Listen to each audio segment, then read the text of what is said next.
character sheet. Yes, character sheets are very, very useful. They're handy. They are very useful.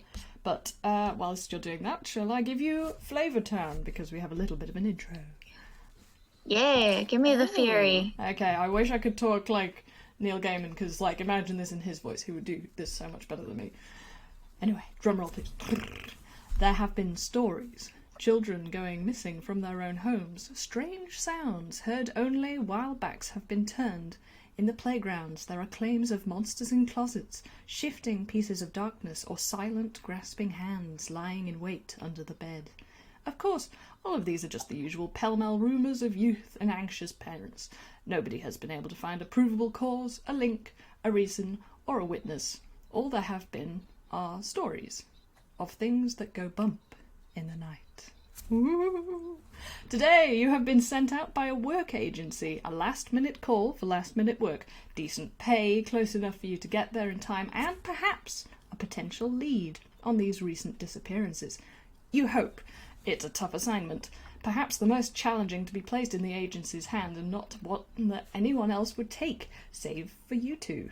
Did you take it out of curiosity, out of need of cash, or just because you had nothing better to do? Please introduce yourself, your character, and why they have taken this job. And I'll ask Owl to start. Okay, hi. I'm Owl, and I'm playing Koal. And he is a large boy who is a sorcerer, and also probably literally a suit of living metal armor with fire inside him. He's a good boy. But he took this job because his mom asked him to. That's a really good That's a reason. Wonderful reason. I love Koal. If it helps, he's a warlock. Did I say sorcerer? Sorry, I'm running on half a brain cell, but It's okay. He is a warlock. His mom is his patron. He's doing his best. Oh, that's the best setup. Adorable. That's so good. If you look in, personal art, I think I put a picture of him. You did, and I love him inside and out. Like He's wonderful. He's 7 feet tall.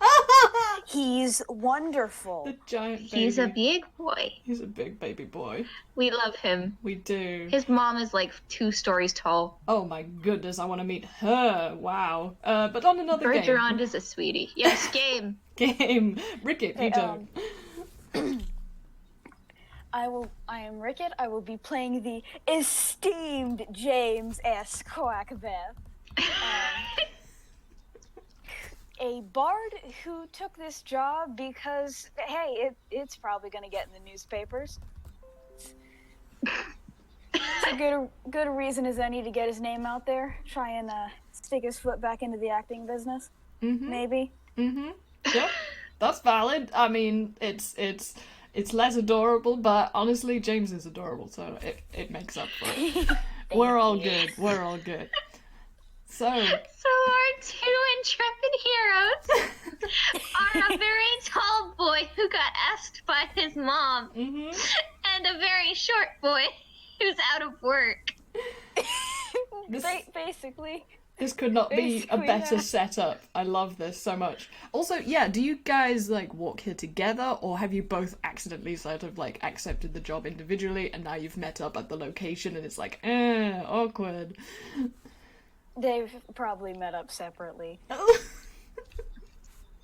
Okay, so let's keep the game rolling, because I'm hoping to keep this under 2 hours, which is a shame, because I would listen to you two forever if I could. So. Yeah. You approach a house in darkness, a strange house made of sloping geometric shapes, and while the warm lights blaze invitingly from within, from inside also comes a sound of frantic activity, bizarre gurglings, and occasionally an unsettling burst of maniacal laughter. A car sits in the driveway and blinks at you. This is the house that sent out the call. It is 9 p.m. on the dot. What do you do? Wait, did the house itself send out the call? The people from within the house sent out the call. Although, I mean, this is the Toonkind world. Maybe the house does have that system installed. Just because you were like, the car is blinking. Koal waves to the car. The car flicks its windscreen wipers at you, but seems kind of impatient. It seems to be waiting for something. Okay. He walks up to the door, which is comically small. Or comically large, in someone else's case. Yeah. James, what are you doing? James strolls triumphantly towards the door, and he, with a great unnecessary flourish that no one except Qual would probably see, he gives 2 very sharp knocks on the door. Okay. The door opens and is suddenly filled with a gargantuan silhouette, even taller than Qual, which is something. On first impression, you take it to be a human, but as your eyes adjust to the sudden light coming in from the door, which is framing this bulking mass of a man with subsurface scattering, he's clearly a Toonkind of the Pixarian nature. He blinks down at you, or sort of on a level with you in Koal, which is surprising for him, clearly. Sound vision is adjusting to the darkness before the hulking frame nods in understanding and leans back into the house while he completes messily tying a bow from around his extremely thick neck.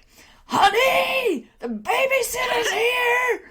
The huge man calls back up the stairs before turning to you, suddenly shrinking and edging apologetically around you to access the car in the drive, which is now honking its horn impatiently. Thanks again. He looks imploringly at you for a name, which he apparently can't remember.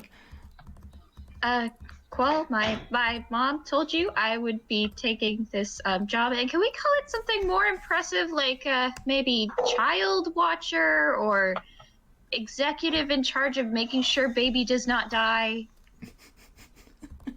He's just nodding frantically at you and looking at Qual. Okay, so where is the... I don't actually know what I'm watching tonight, but where is our esteemed charge for the night? Oh, you'll find them. Anyway, right. Pleasure to meet you. I'm sure you'll do a great job. We'll be back around midnight, pay you and get over the, take over the duty. Yeah. He coughs awkwardly before holding back again. "I'm getting in the car, honey! We gotta go!" Before giving you a big, slightly strained sort of good luck grin with a double thumbs up, edging backwards to squeeze into the car.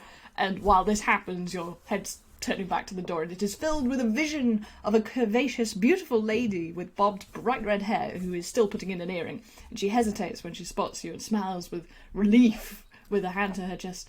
"Oh, you the babysitters?" She puts on a surprisingly rubbery hand on your shoulder, Qual, which, reaches further than it ought to be able to, but it manages to get to your shoulder.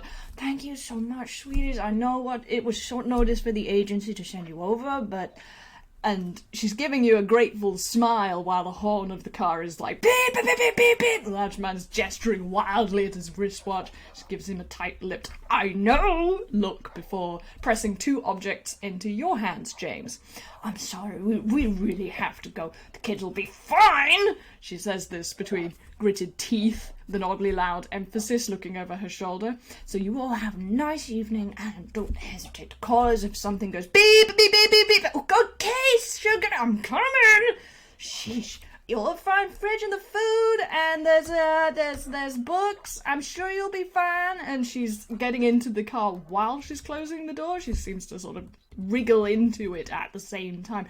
"Oh, and don't worry about leaving your stuff outside. The child lock is on. It'll be fine. Okay, bye!" And the car finally jolts into antics, and flees the scene. You are left in the doorway to watch the car retreat at speed down the street. James, you have a key in one hand and a newly warm bottle of milk in the other. And there is an open door behind you. Okay, well, first of all, James kind of picks his jaw up off the ground and puts it back. And what then a nice couple. Sort of slinks into the house, trying not to make an embarrassment of himself more than he already has, but you get the idea. Okay. Qual, are you doing the same? Yes.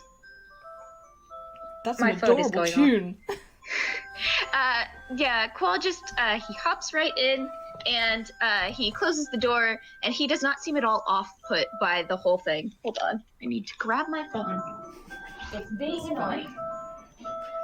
I told you I set a lot of alarms. We have half a phone call. This is good. Also, I'll explain what I just rolled for in a second when we've got... I'm not a morning person. Oh dear. Oh boy, hold on. That's a kind of a low roll, and I don't know if that's good for us or bad for us. It is good for you, because I was rolling against your passive perception, which I now understand how to use. And fortunately, that's below both of your passive perception. So you notice, as you enter, something strange happens to all of your weapons. And, yeah, that's about it. You feel a kind of clunk as you enter the house. Don't ask why James came to this house with a child and armed, but he immediately checks to see what happened to his dagger. He can't. He can't draw his dagger. You can, however, draw your gas gun, and likewise, I suspect... Blowgun? Yeah, blowgun, sorry. And likewise, Qual, if you've got any big weapons, you can't draw those, because when the lady said there was a child lock, that's what that means. This house has a child lock, so all melee weapons, or bows and arrows, or crossbows, are immediately disarmed. So you can bring them into the house, but you can't use them inside the house. If it helps, Qual did not bring any weapons because he knew he was gonna be babysitting. That's really good! However, he is magical. Yep. And can, like, breathe fire and a bunch of other things, and also, might be a little bit necromantical, so he already knows how to take care of himself. He's actually got a fair amount of cantrips in here, but, like, yep, he's just like, I don't feel any lighter. That's fine. Okay, so you're now in the hallway, and, yeah, what do you do? Well, okay, go ahead. James starts looking for the supposed child they're going to be watching. Great, make a dex saving throw. Oh! Okay. Well, you didn't make any perception. I mean... Fair.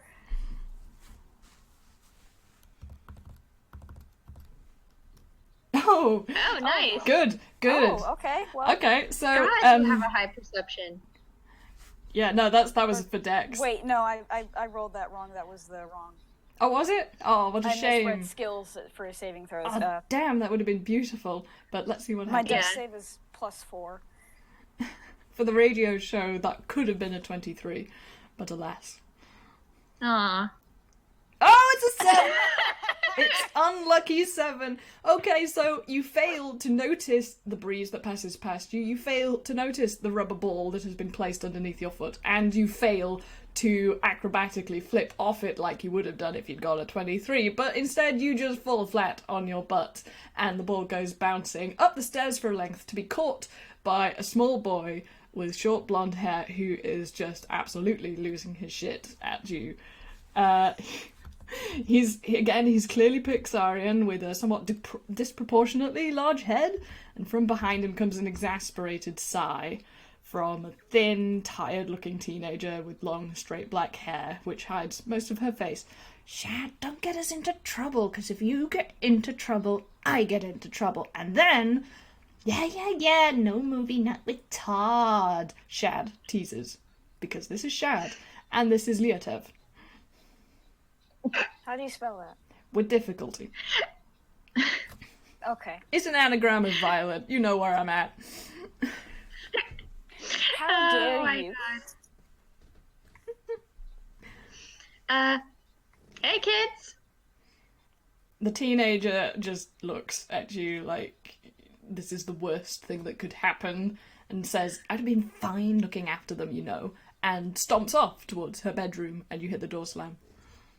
Well, now she doesn't have to. I mean, isn't that neat? She can check on her spooties and her Minecrafts. You know how it is. If she'd been made to look after them, she would have been sulking. Because you've turned up, she's being seen as irresponsible.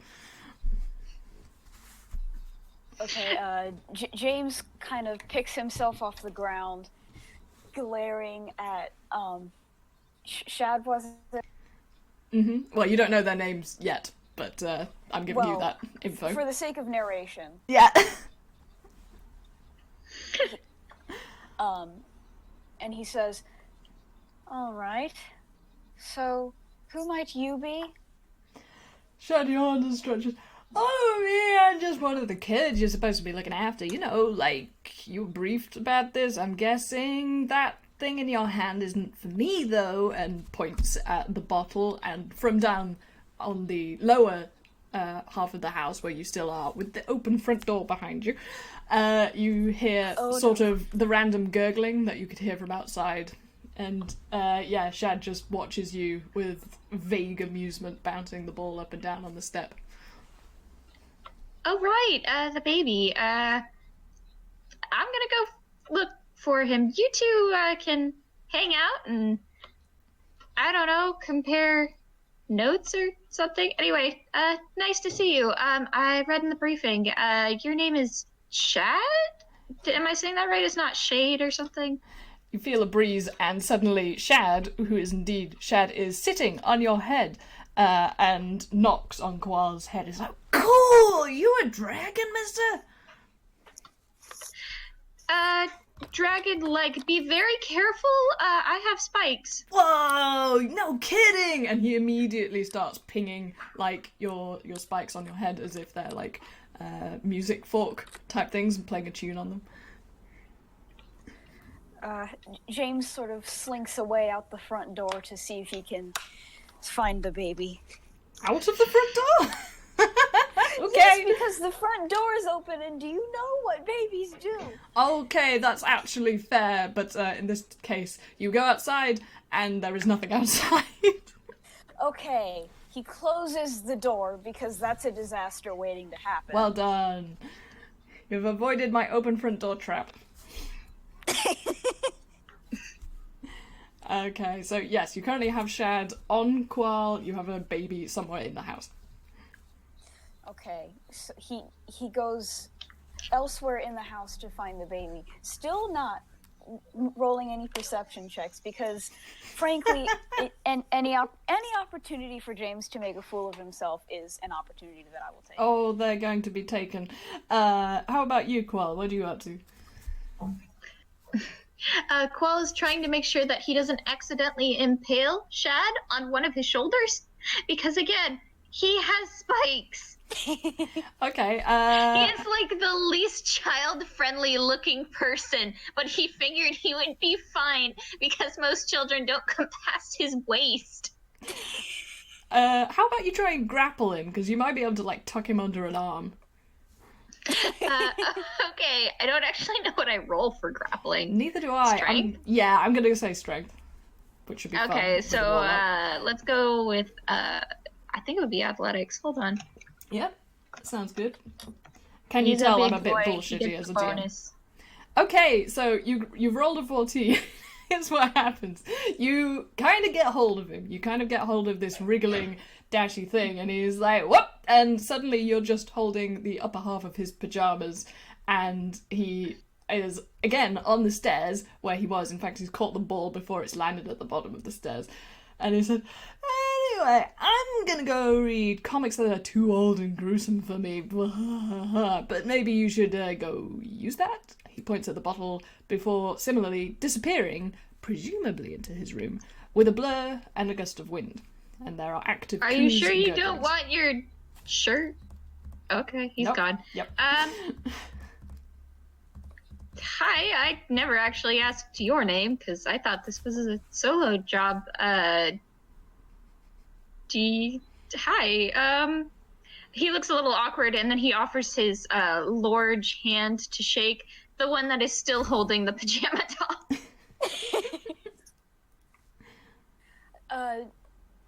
James looks briefly offended that his partner has never heard of him, but in all fairness, he did also think this was going to be a solo job. So he gladly shakes Qual's hand rather vigorously for a duck of his stature, and he says, "Well, why, I am none other than the esteemed James S. Quackbeth.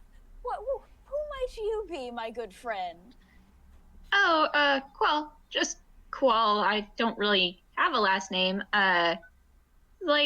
Someone at the babysitting business called my mom, and she was like, hey, I have a good way for you to get your feet wet in the adventuring world, and now I'm here and feeling a little underwhelmed.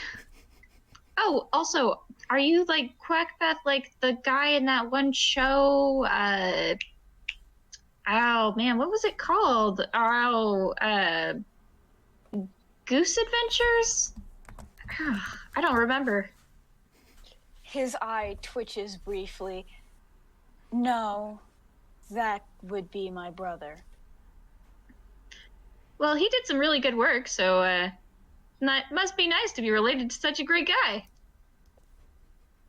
Yes, very nice indeed.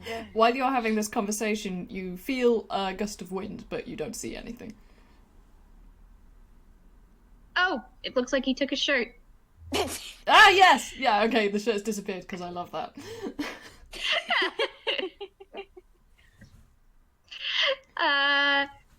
Baby, right. Do you have a bottle? Yes. Yeah, okay, Let's so find a baby. just a quick layout. So you're currently in the I haven't drawn this because my hands. So you have a corridor. You've got the front door behind you. You've got the stairs going up. On your immediate left, there's a door.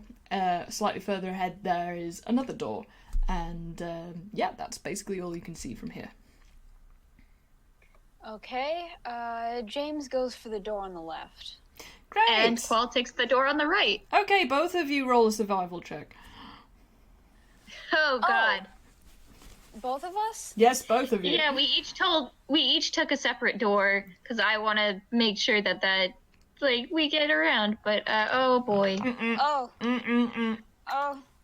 Ah! Neither of you survive. Well, you do, obviously.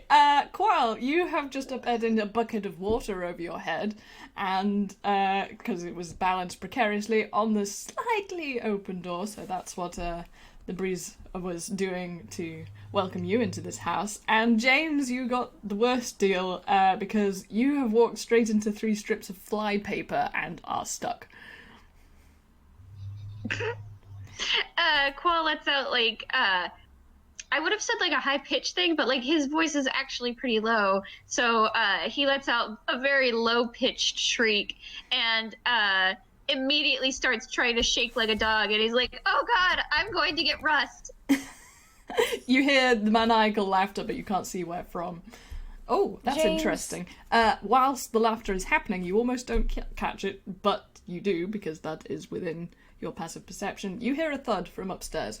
But whoever walked into the first door, forgive me, I can't remember which one of you that was, you're in the living room. I James. went left. Right, James, you're in the living room, and in there is lots of stuff, which I will describe. I'll have to get to you, Qual, in a second.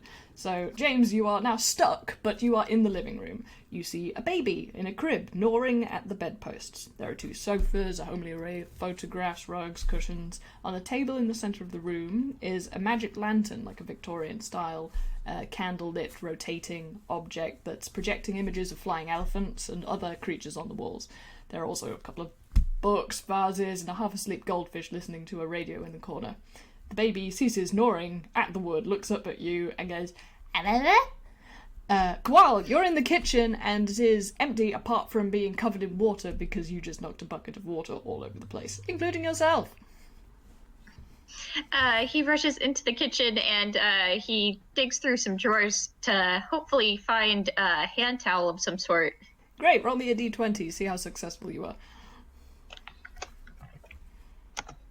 You find everything but anything that's absorbent. So you find pots, cans, you find cleaning equipment, you find all the lovely cutlery, and you find no towels. What do you do? The cat's in there too. Is it?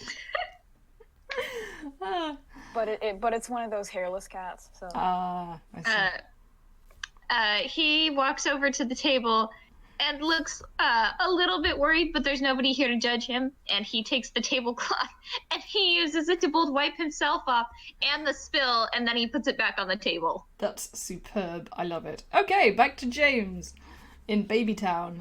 You are stuck currently, so do you want to make a strength saving check so you can get off that? Okay, well, James sits there seething for a few seconds before his head feathers just turn red from the neck up.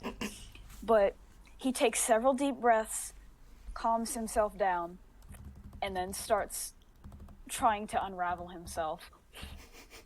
Or you can use like a spell. Oh no! Oh, that one. That's a crit fail, my friend. So instead of getting out of these things, it's gonna be like one of these things where you peel one piece off and it gets stuck to your hand, and then you try and peel it off and then it gets stuck to the other hand, but both of your hands are sticky now, and every time you try and remove one of these things, you just get more and more sticky and more tangled in the string that these things are suspended from the ceiling, and you basically end up looking like a very gluey puppet. The baby thinks this is hilarious, so you have a very appreciative audience who's going, ah! What a good baby. Okay, well, James just... He's going to remain calm. This is fine. This is perfectly fine. He's going to make the best of the situation and roll performance. Excellent. Oh, beautiful!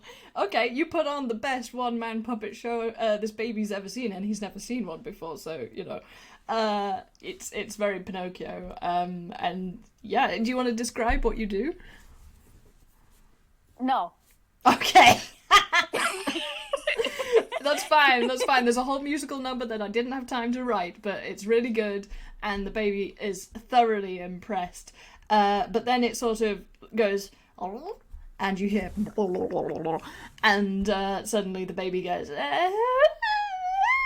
and starts kind of keening, but he doesn't cry because you performed so damn well. Quell walks in looking surprisingly dry, and he says, "Oh, did you come into the house like that, or?" Help me. Okay, but first, he reaches over and he plucks the bottle out of your sticky hand. Then he walks over to the baby and he says, "I'll get to you in just a second. I'm not used to babysitting adults also." And he says, "Hey, you little guy. Hi. How are you doing? I got you some food." So, yeah, the baby is very receptive to this offering and, takes it. You now have a baby with a slightly sticky bottle, but babies are sticky by nature. You want to help your friend out there? Yes, now that he has taken care of the thing he has actually been summoned here to do, he's going to try and unglue strip this man. I don't know what to roll for that, so I'm just going to say athletics. He uses his strength to rip off the tape. That's fine. If you can think of a way of doing something, be it by magic or otherwise, I'll let you roll for it. Shit. Okay, I'll give that son of a gun. I'll play that as a mixed success. So you do in fact disentangle James and get him off the wall, but you are also now sticky. So basically you're going to have some disadvantage on particular rolls. So Dang it. Enjoy that for the rest of the evening. I certainly am going to. You hear a from the baby's corner of the room, and the bottle is completely empty, and this child looks contented and slightly disorientated, like, you think it needs a bit more help with that wind going on in there. Oh. boy. I I'm have not doing spikes on my shoulders. If I try to burp the baby, I will stab it. So you need to step up to the plate, Mr. Goose Adventures. James. And this cape was custom made. I Take can't it off. do that. No! This is a symbol. I cannot compromise my silhouette. Can I roll to threaten him? Absolutely, you can. Hold on a second. There's an actual, like, threatening thing. Yeah, there's like intimidation. Yep, This I get a cape +3 is- to that because Qual is large. This cape is a defining feature of my silhouette. I'm sorry, James, but that's a really good roll. He just stands very there, well, he very crosses his arms, and he looms. James stops mid-rant and slowly clips off his cape. Thank He you. folds it neatly up and sets it down on, I guess, a chair. While you're doing this, you don't hear anything, because that was way above your passive perception. Oh, I'm scared now. Qual, like flipping a switch, he goes from intimidating, scary suit of armor to just like the most puppy-like man you'll ever meet. And he's just like, all right, good. Can you please burp the baby, and I'll just stand here. James has never handled a small child before, so this goes about as well as you might think. There's a lot of hesitation and just very gingerly picking up this small child and holding it over his shoulder, and then he slowly looks over at Qual like, what do I do now? Gently pat the child's back. I read a book on this. Okay. Oh. Also, incidentally, while you're doing this, which way is the baby facing? Is the baby facing Qual or just randomly in the room? I feel like James is facing Qual because he just asked like what he's supposed to do, so like directly away from Qual. Yep. You gonna burp that baby, son? Yeah, James very hesitantly starts patting it on the back. Okay, a great burst of flame issues forth from the baby because, this child has magical abilities, as it turns out, and for those who are D&D nerdy enough, we're calling this wild magic because, I mean, this is Kaj, by the way, not Jack, because that's definitely not a name I've heard of in this universe. I mean, that would be ridiculous. What a stupid name. Kaj has just blasted one of the sofas, which is on fire. What do you do? Qual does not look, like, surprised by this in the slightest. Like, babies burping fire is very normal to him. So he walks over to the sofa and picks up one of the decorative throw pillows and starts beating it out. Like, yeah, this is just another Thursday. Okay, I'm still going to make you roll for James, how well that meanwhile, works. is panicking.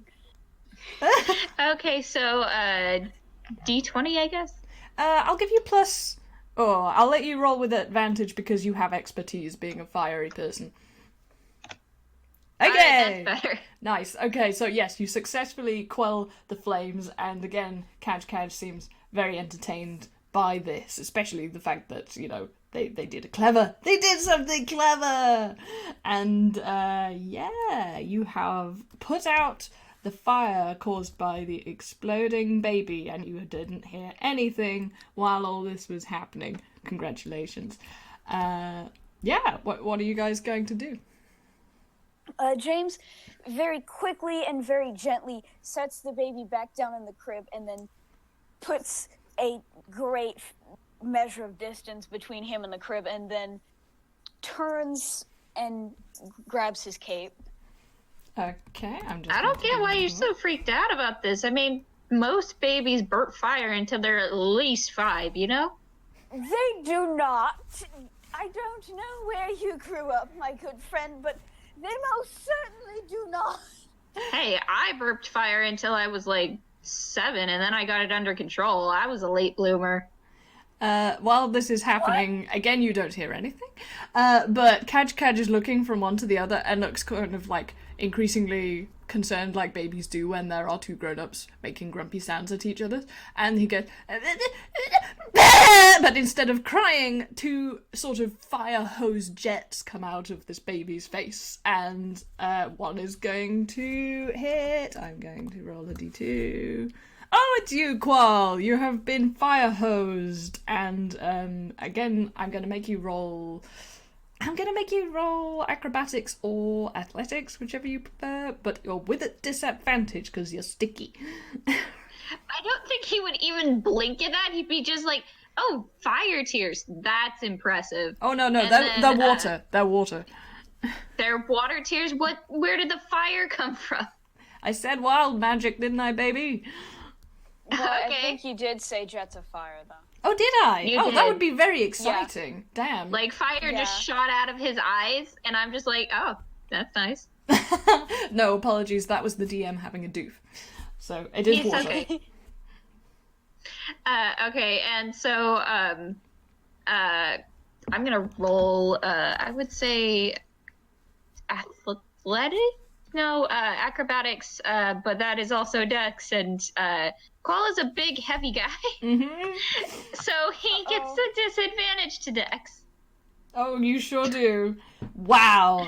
That's a nat 1, and, like, even with disadvantage, you can't do worse than that. So, yeah, you get jet blasted by this water, and you go sailing back out through the window. You have actually broken the front living room window by being catapulted with this water. And from inside upstairs, you hear, cool! Because Shad is looking out the window and think this is just really good. But you sort of see the cartoon light bulb appear above his head, and and he disappears inside.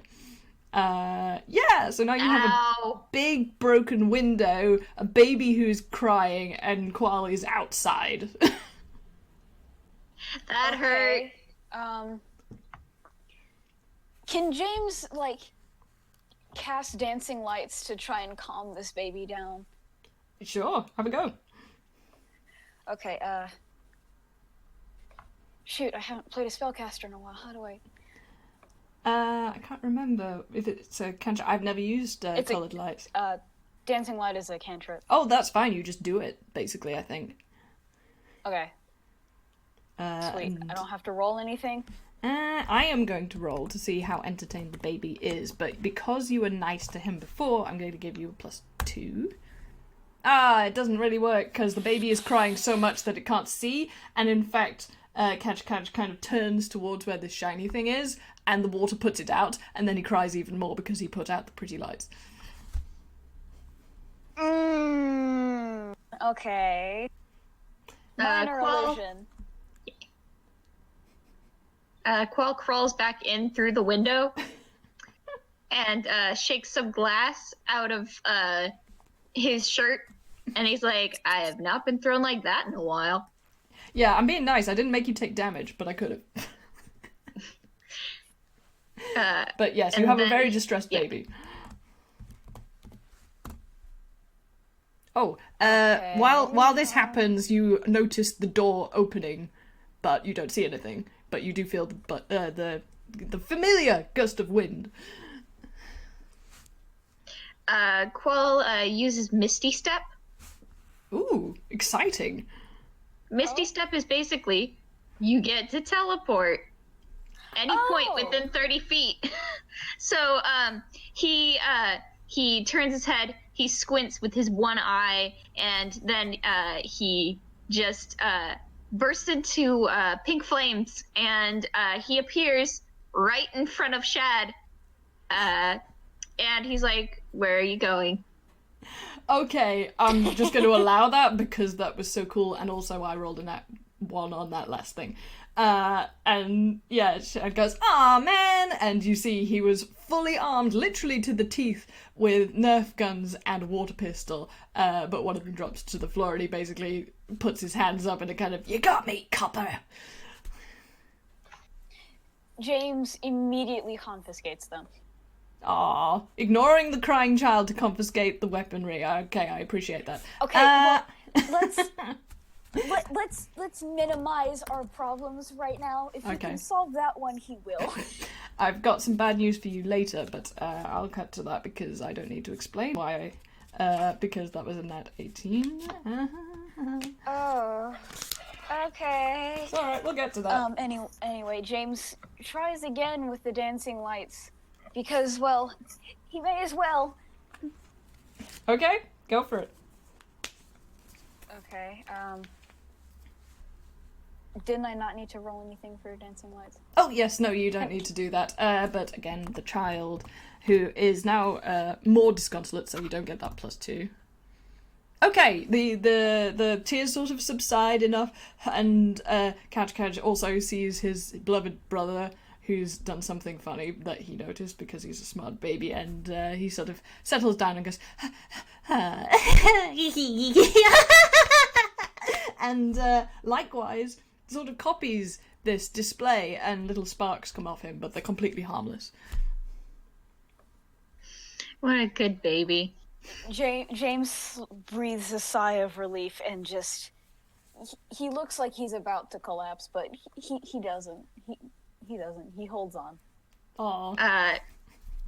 Qual, now that he doesn't have to be, like, the guard of the door or anything, he walks back into the living room because he can't teleport everywhere, and he reaches a large gloved hand into the baby's crib, and he just sort of offers it for the baby to play with, and he's like, "Hey buddy, how you doing?" Aw, you get like plus super cute points for that, but I'm gonna make you make a strength saving throw anyway.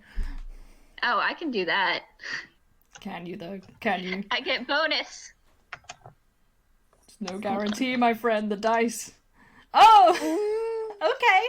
So you don't get like full body thrown. However, it's like that scene at the beginning of Hercules. So Kaj very gratefully receives the hand and gets hold of it, like really gets hold of it, and picks you up.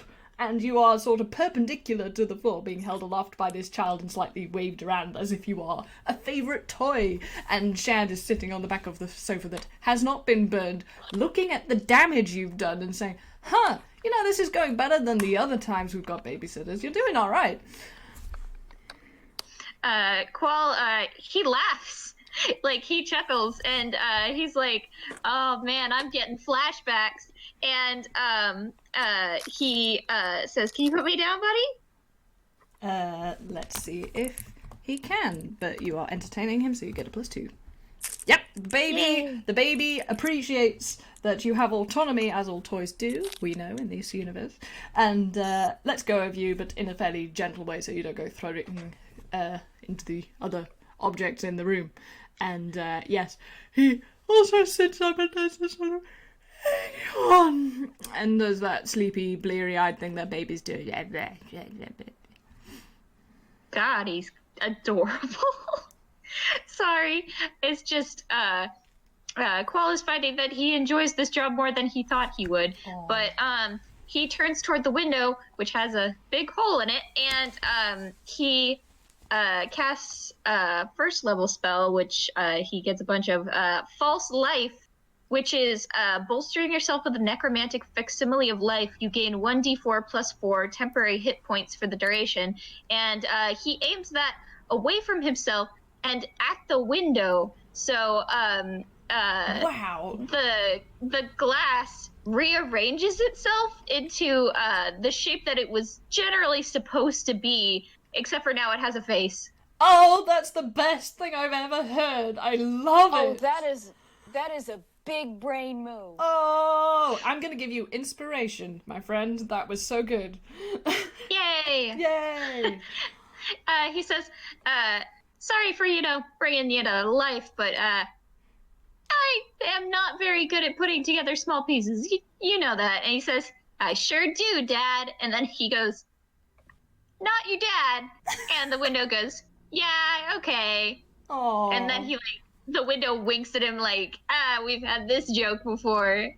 Oh my god, this is the best. Shad immediately dashes over to the window. He's like, "Can I be your uncle?" The window rather cheerfully says, "Yeah." That's amazing. "What's an uncle?" You are my fine see-through thread. This is weird. And Shad is like sort of pouring it very delicately all over, like he's never seen this before. And yeah, you now have like +2 to Shad in terms of being appreciated by these kids. You're doing actually not bad considering you nearly destroyed the front room. Okay, James looks at all this and he just sighs. He doesn't know what he's gotten himself into. Well, he knows now, but knowing what's happened so far, the best is yet to come. This is fine. Because I rolled below, well, actually matching James's passive perception, but you do all hear a slight thud from upstairs, and the window says, "Uh-oh, that's not good." And Shad says, "What?" and disappears with a whoosh, and you hear as he goes up the stairs.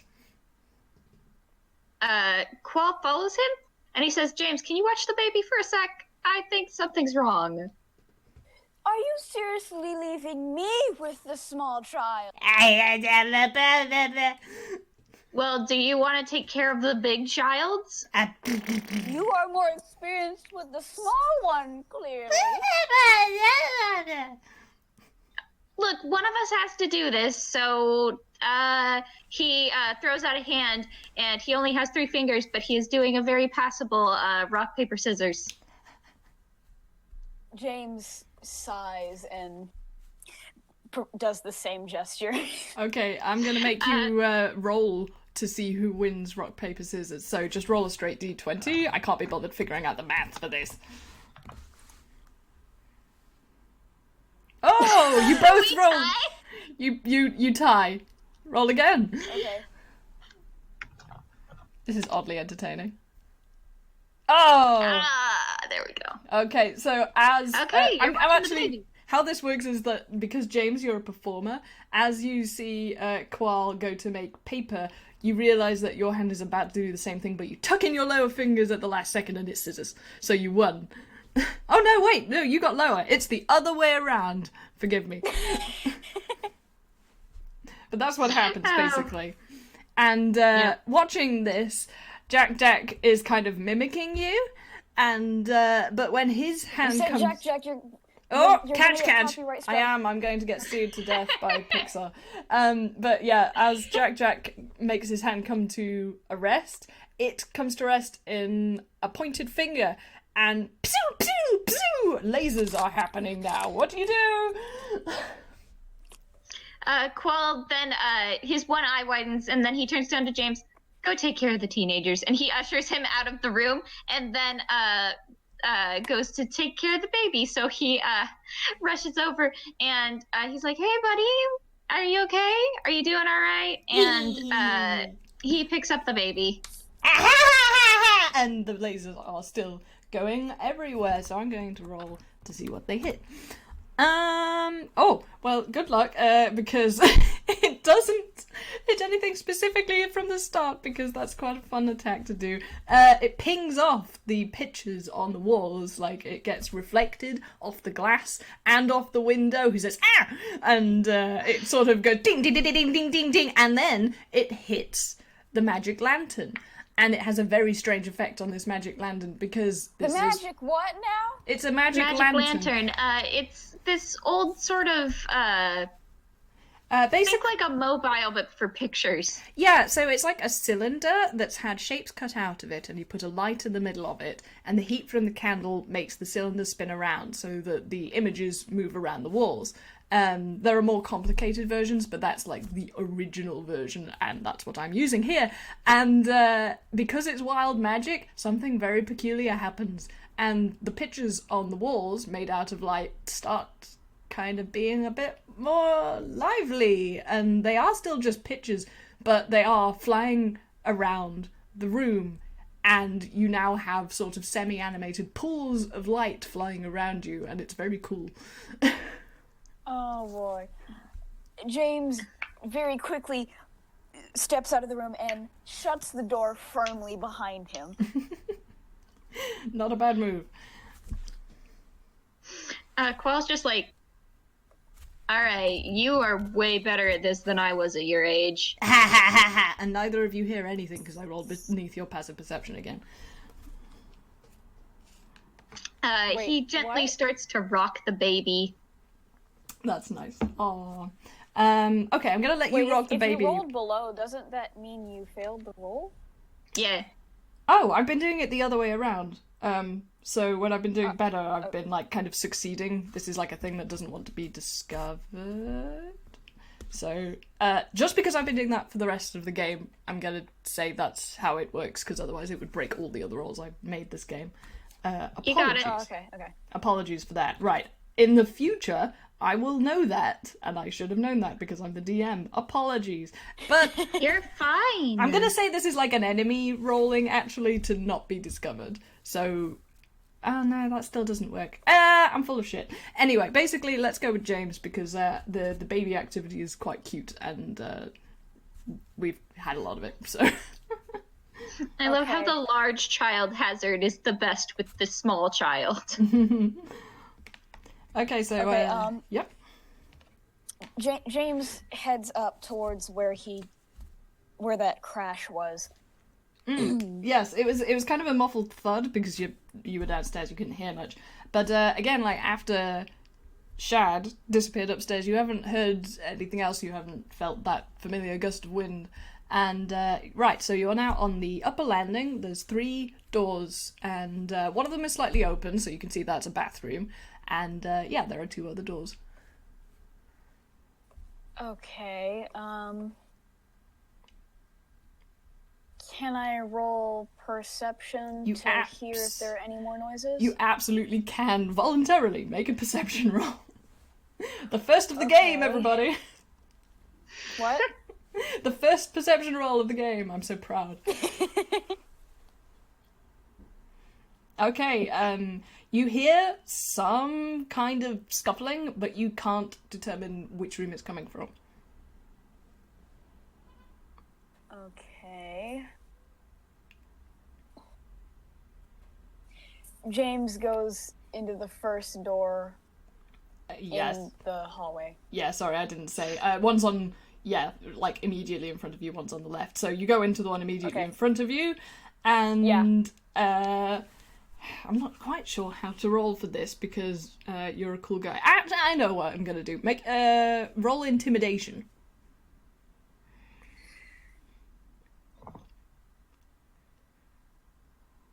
Come on. Okay, you levelly stare into the eye of the 2-dimensional, actually 2-dimensional, not just regular Toonkind dimensional, cardboard cutout of a zombie that has catapulted itself up and into your face with a recording of someone going and you are in Shad's room, and he'd set that up in case you wanted to come and interfere with his biz. So, yes, you don't get frightened by it, but you kind of just sort of give it a steely gaze. And, the room is now open to you. It's your typical teenage boy's room. It is a complete mess. You can hardly see the floor. There is another door leading, you suspect, to another room, but otherwise, like, this room is a tip. There's comics everywhere. There's a bed somewhere underneath under the rubble of toys. There's a small electric plane hanging from the ceiling. It's your usual deal. Okay, is there any noise in here? Besides, well, that. Yeah, again, I'm gonna make you roll perception. Okay. Okay, you do hear a noise, but it's not coming from in this room. It's coming from the door that is in this room. Okay. James sort of resets this little trap for him and steps by it to find this room. Okay, and I think with that we'll cut to go back downstairs and see how Qual is doing with the baby. So last we heard he was trying to rock the baby to sleep, and the baby is in a good mood, so you get a +2. Okay, yeah, the baby, with the entertainment of the light show that's happening and the fact that you've been really nice, so they go, and you just slowly rock this tiny mite into a sleepy slumber in your big meaty paw of a hand. And you have a sleeping baby. But you still have sort of animated light show happening. They don't seem to be interacting with the room particularly. They're just doing things that a normal lantern wouldn't do. Okay, so Qual has finally managed to get the baby to sleep. Yay. So he's like, okay, I'm doing pretty good. I can do this. Yeah. And he's like pepping himself up as he gently puts the baby into the crib and tucks the baby in. And there's like a little stuffed animal in there, and he makes sure that it's right next to Kaj. And he's like, yeah, I'm doing great. I can't wait to tell my mom about this. And he quietly leaves the room and shuts the door. Nah, if you're gonna do all that, mate, you've got to roll stealth. Oh, okay. It's a game, God, remember? What is my stealth? Yes, sorry, I get really used to just saying words. It's okay, it's God, the DM's curse. that. It's the DM's curse.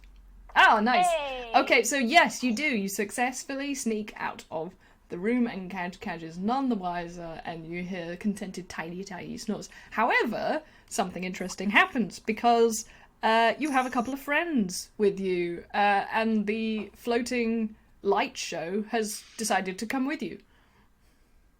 Oh.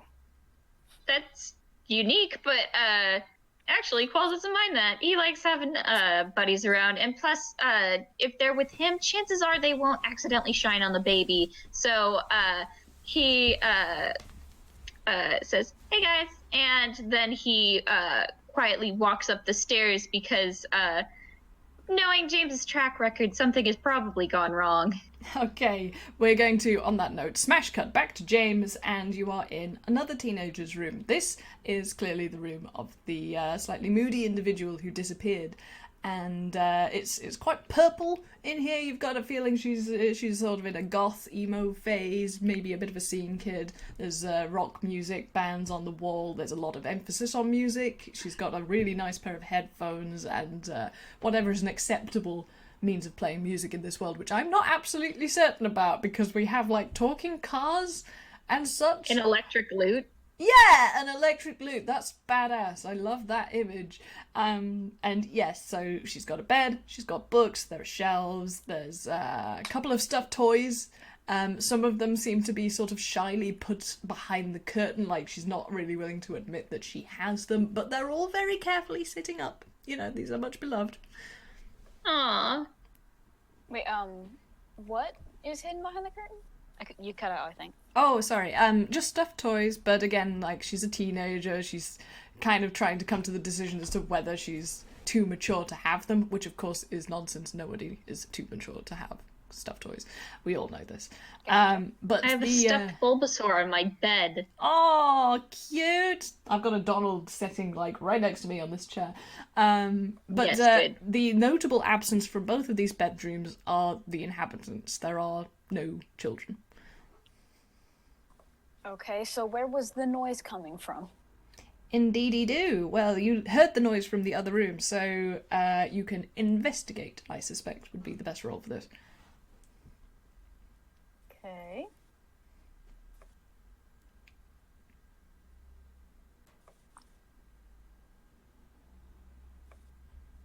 Okay, with a 15, what I will give you is that you notice that the room is conventionally messy, but not too messy. She's got her stuff kind of more together than Shad has, which is predictable, frankly.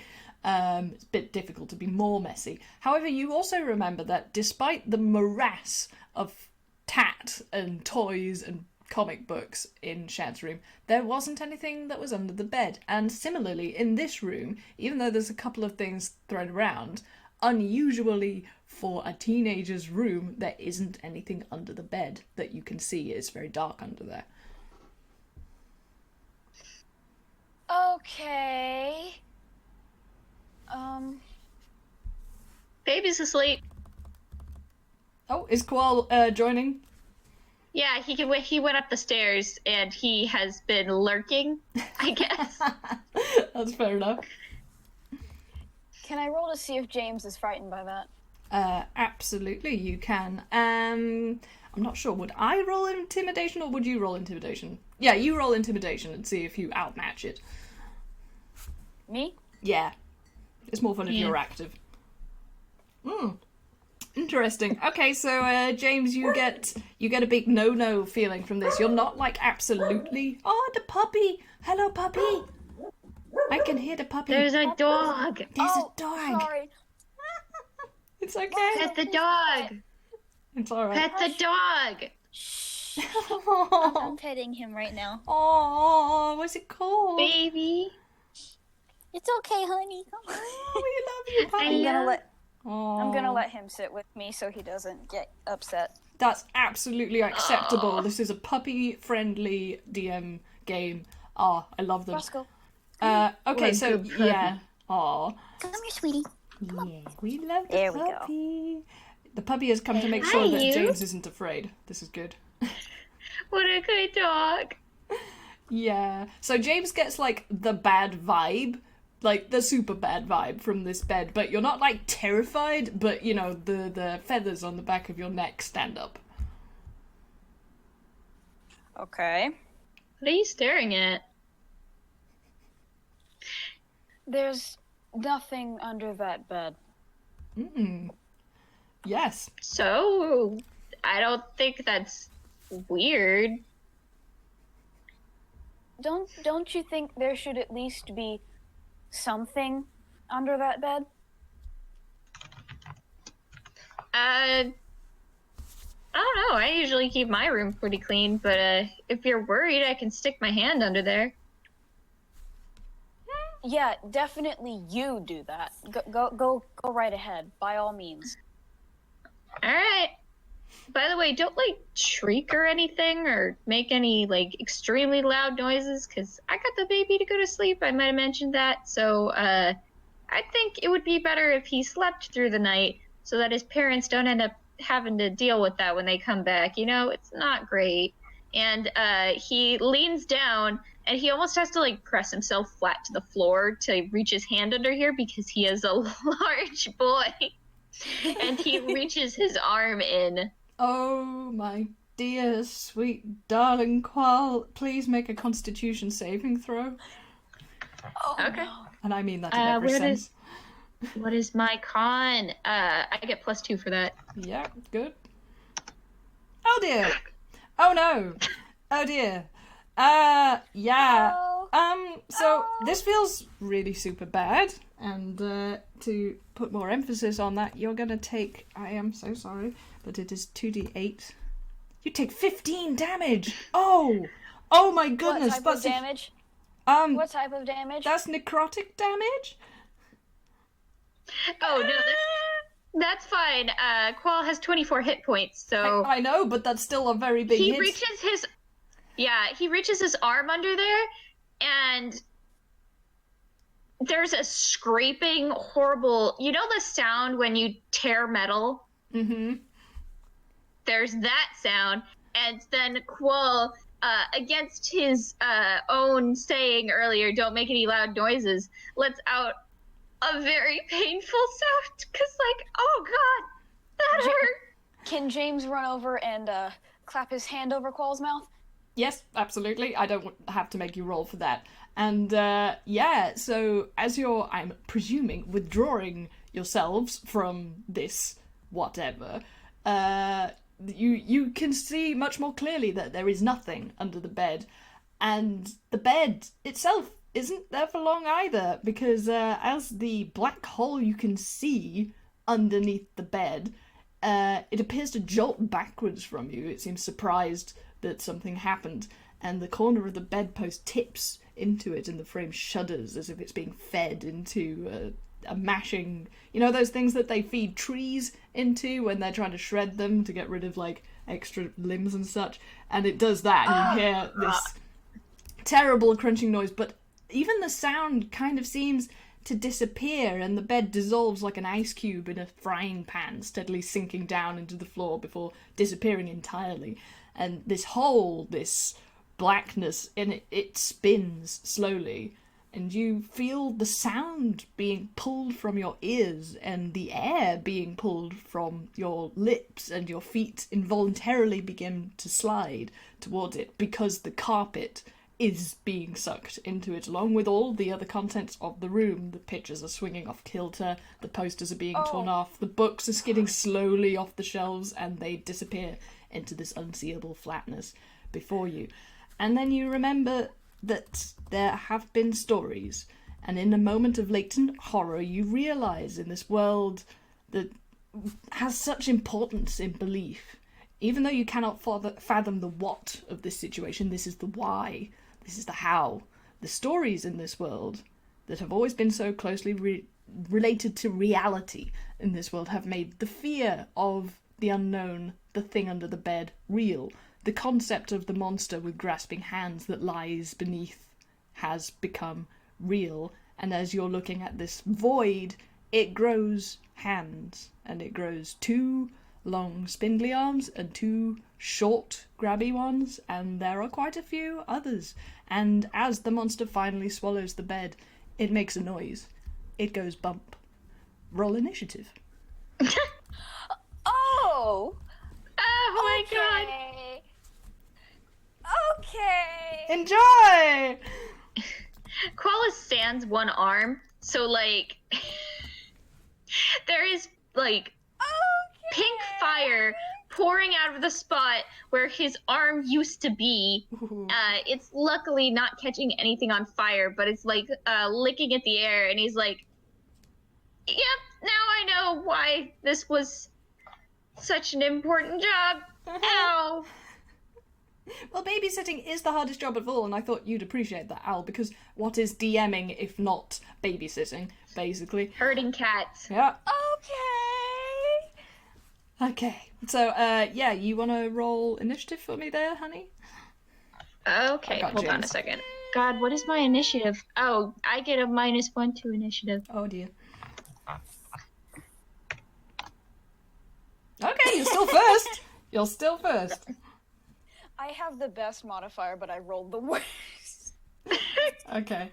So here's the good news and the bad news. The good news is, Qual, you go first. The bad news is, this thing goes twice. I'm just going to give you a heads up. So the order is Qual, then the thing, then it's James, and then it's the thing. So enjoy that.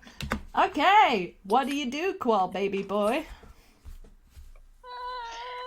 Okay, God, the only spells that I have that are actually damage-based are cantrips. Hold on a second. Cantrips are good. Cantrips are good. He casts False Life again. Okay. Because he can, but this time instead of facing it towards any object of the room, he directs it towards himself, and suddenly the various things that haven't been sucked into the black hole monster that are in Violet's room, posters, little bits and bobs, the stuffed animals from behind the curtain, they all come together, they meld, and they make him a sort of serviceable arm. Oh, neat. I like that. Alright. So is that your entire turn? Yeah? You're not got any bonus actions? Okay, so now it's the Spooky Magoo, and here's the terrible news. It disappears completely. It has invisibility, and it is now invisible. Hold on, I have to roll to see how many hit points I got back. Oh yeah, sure, please do that. 6 back. Okay, that's slightly more healthy. Still not great, but still more healthy than you were. He has an arm now. He has an arm now. And it's made out of half-stuffed animals. Okay, also I will remind you, just in case you've forgotten in the spookiness of the situation, you do still have an odd, interesting side effect that's happening to you, which may be useful in the form of your floating light creatures. Mm. Oh, I got it. Thank you, sorry. Yep, just putting that in there. He had to jog my memory. It's alright, it's easy to forget these details. Okay, James, it's your go. Okay, there isn't actually a lot James can do since he can't see it and he doesn't have any spells that would allow him to see it.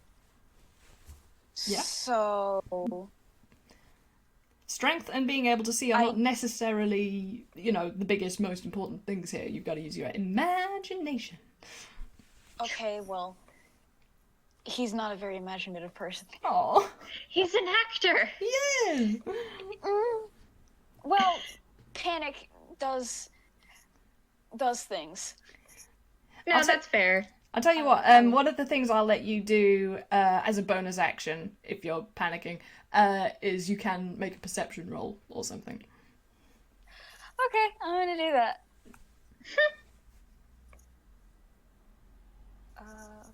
Because it's kind of hard to hit it if you can't see it.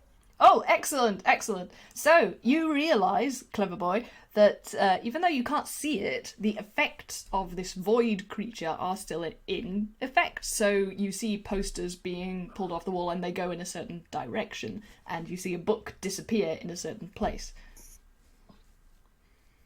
Okay, well, despite having -1 wisdom, he probably realizes that stabbing this thing is probably not the best idea. So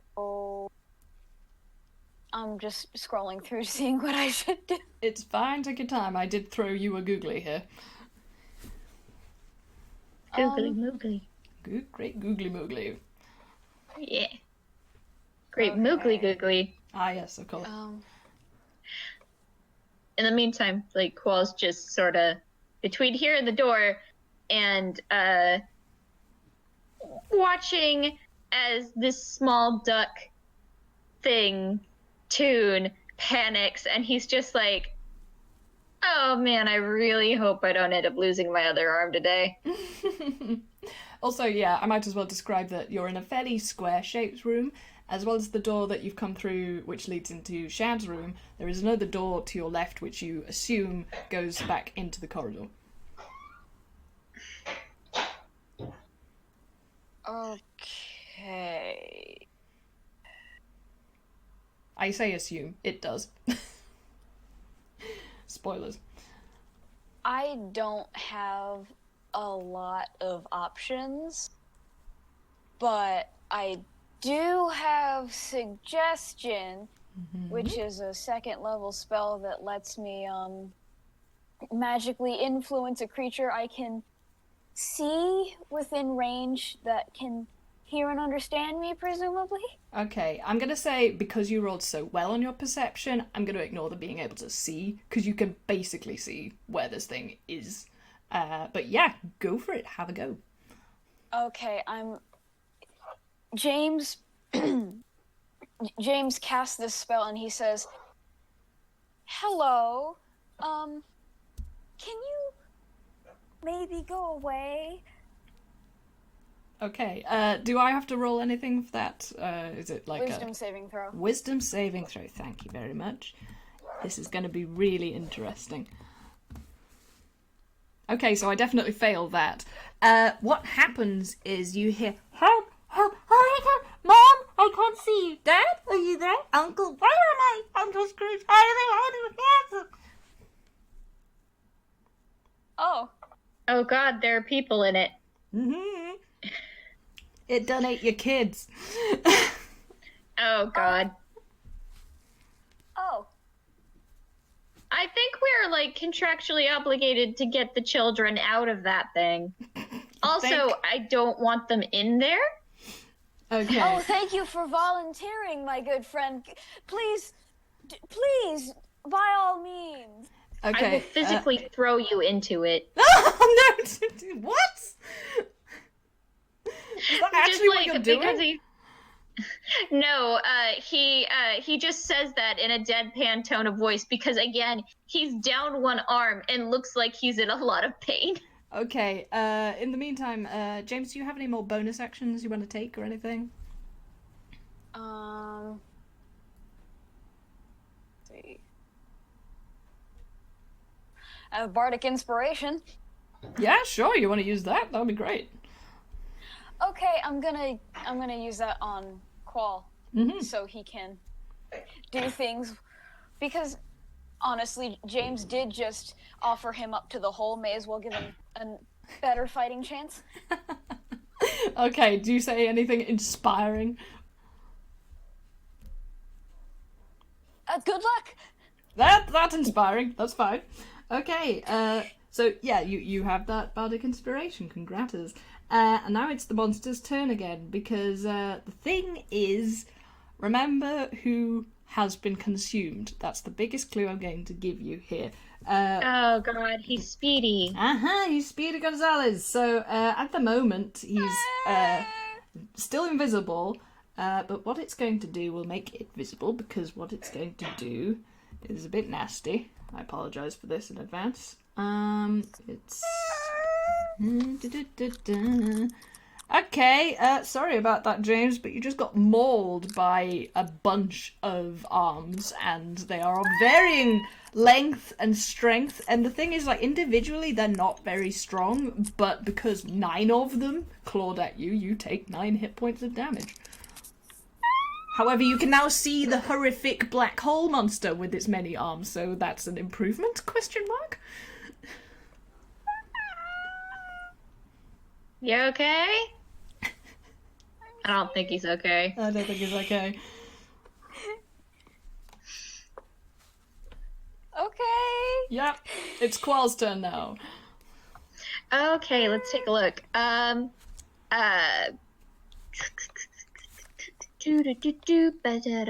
do I have? I have some spells. God, I'm not actually sure what will do anything against this thing.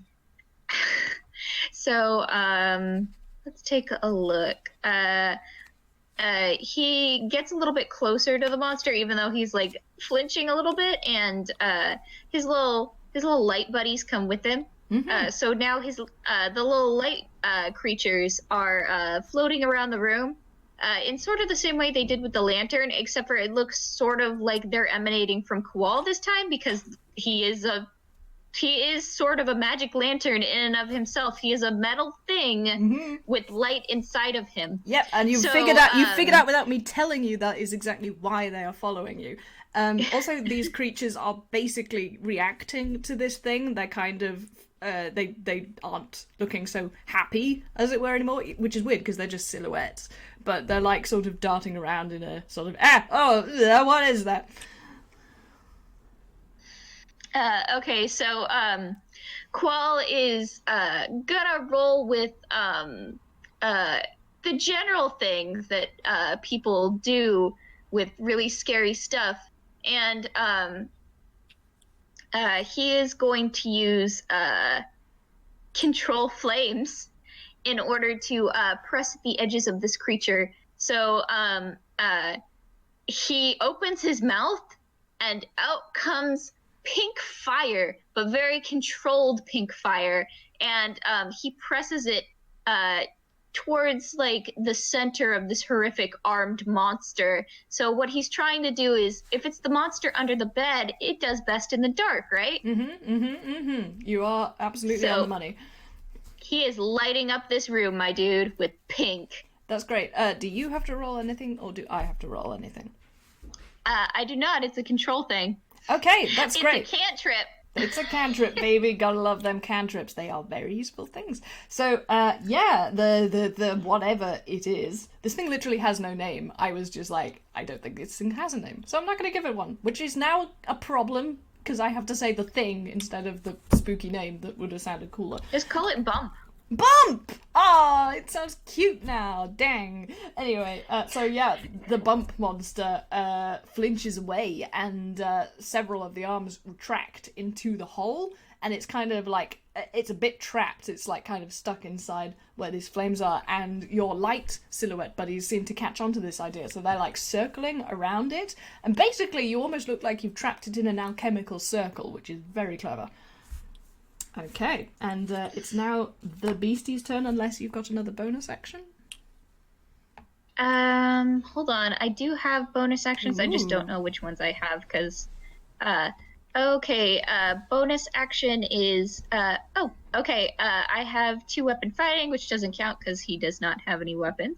And, again, he has Misty Step, which will it lets him teleport. So,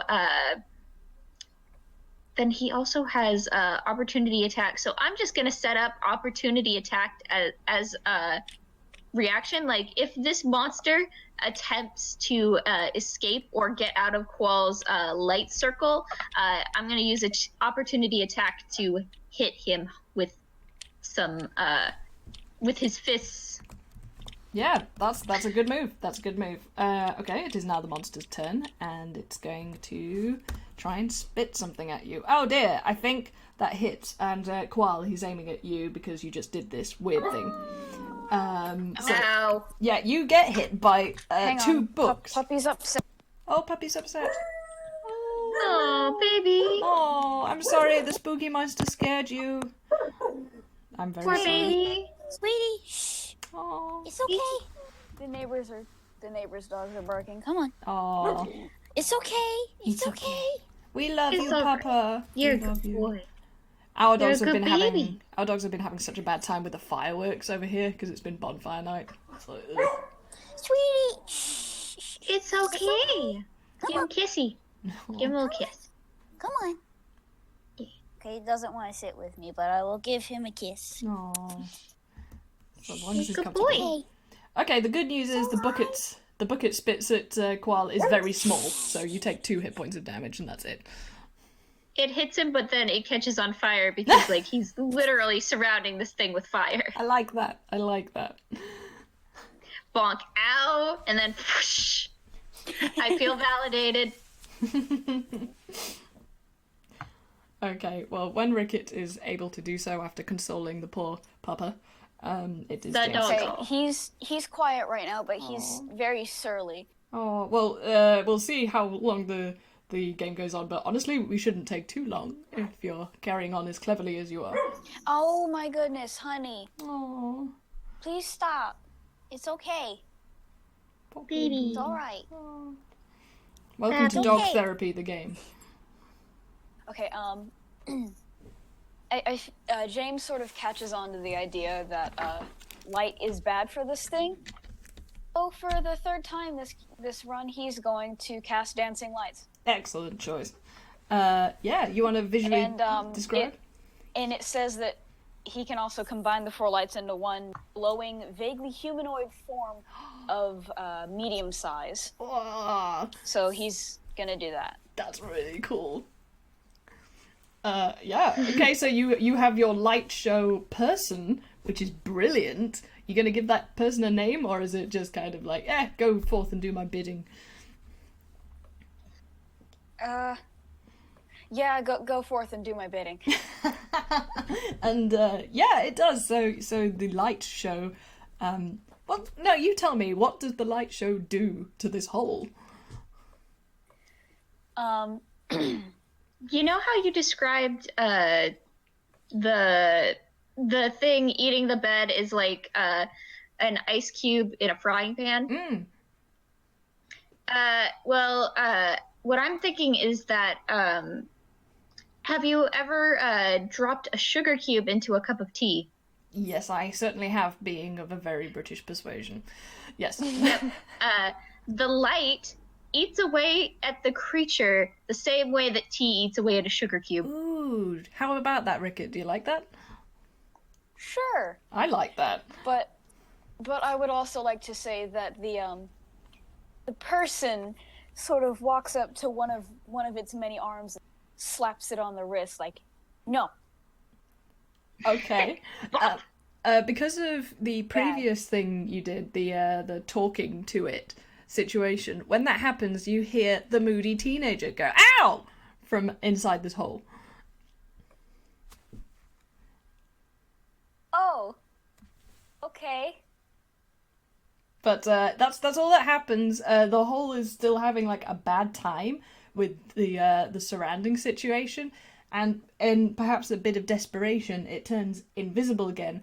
But you can tell from where the fire is and where the dancing animated light silhouettes are. It can't really move. It's kind of like bumping back and forth and making that bumping sound, which is kind of dreadful in a weird way.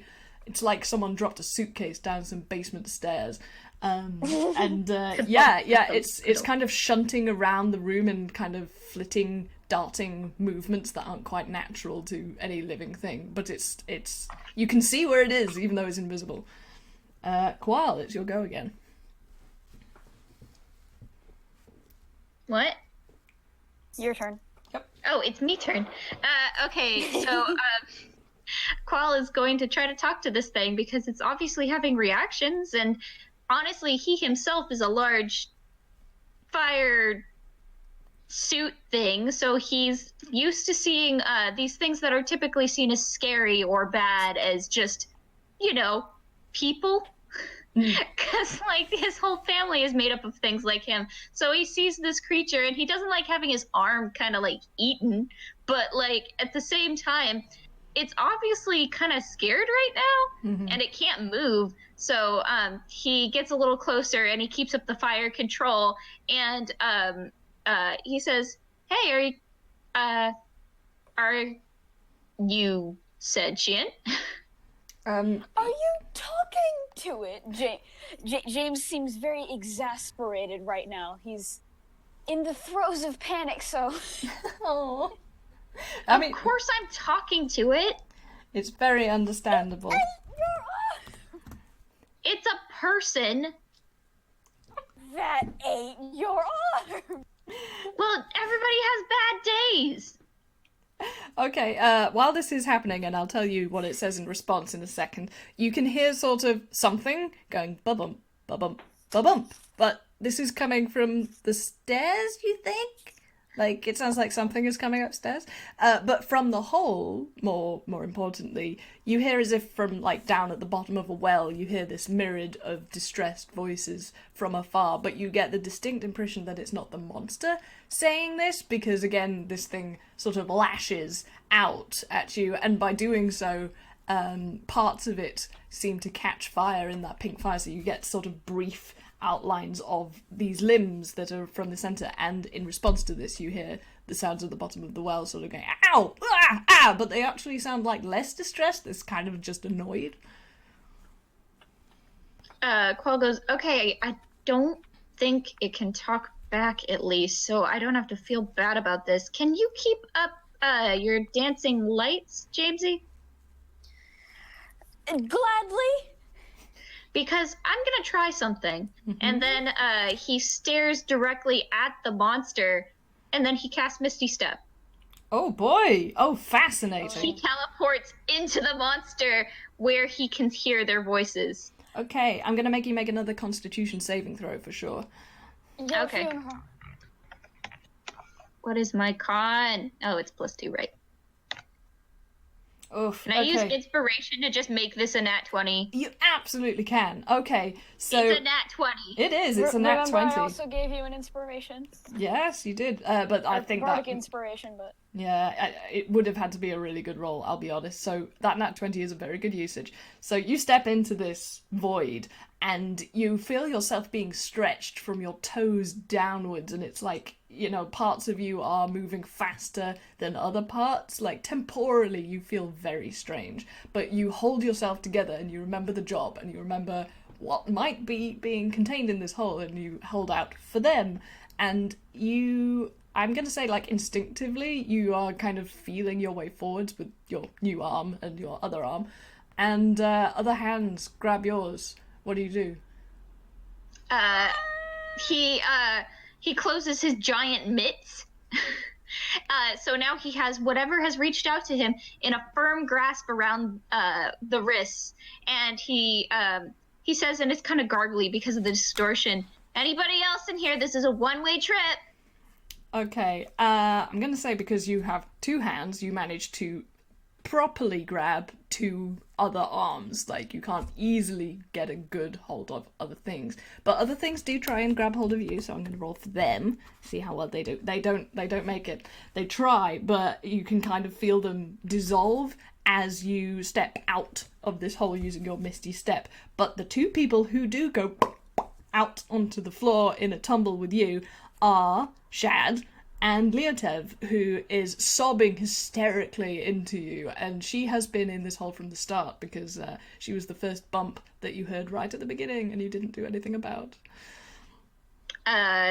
immediately he's a little dizzy, but because Leetta is sobbing against him, he immediately turns so that his enormous metal arms are between her and the monster, and he pats her back, and he's like, "No, it's all right.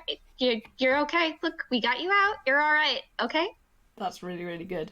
It is now the monster's turn, but it is now completely visible again because it no longer has invisibility and it no longer has dash. So it only has one go per turn. This is very good, and it's starting to look like it's freaking out, man. Nothing like this has happened to it before. You are defying the belief that this creature has held sway over so many children, which is that it is just unbeatable, basically.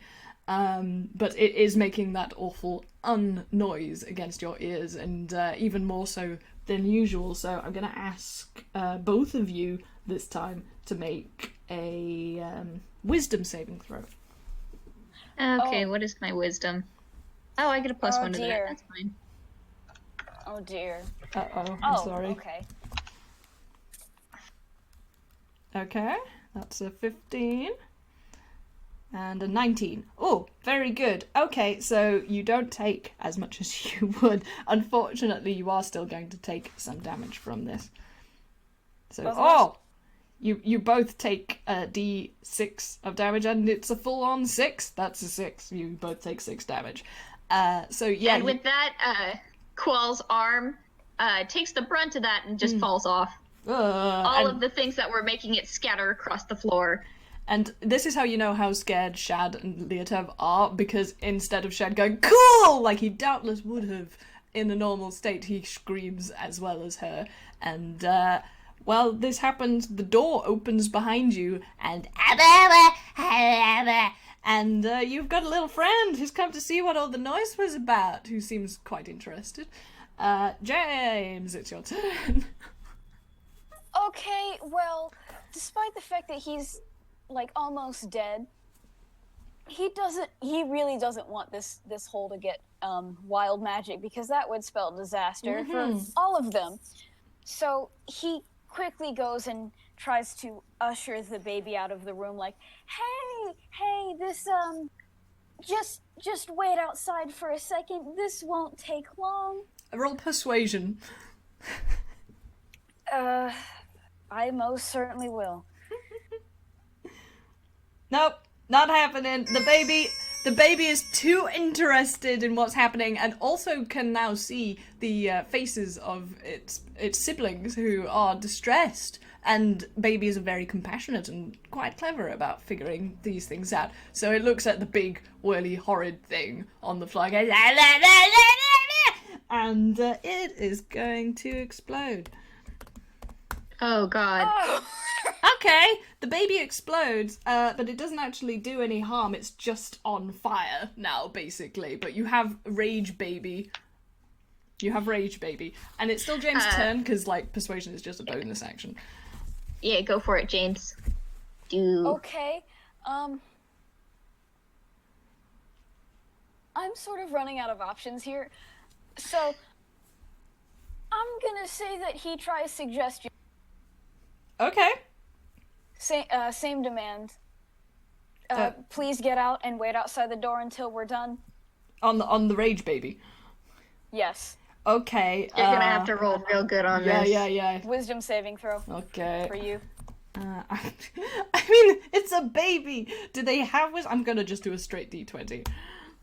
If it helps, wisdom is defined as, like, animals and stuff and young children actually have extremely high wisdom, because wisdom is more like instinct than actually knowing what something is. Okay, that's fair. I'm afraid I'm gonna re-roll that then with a plus, what would you say, 3? Oh, for crying out loud, I hit that too soon. Plus 3.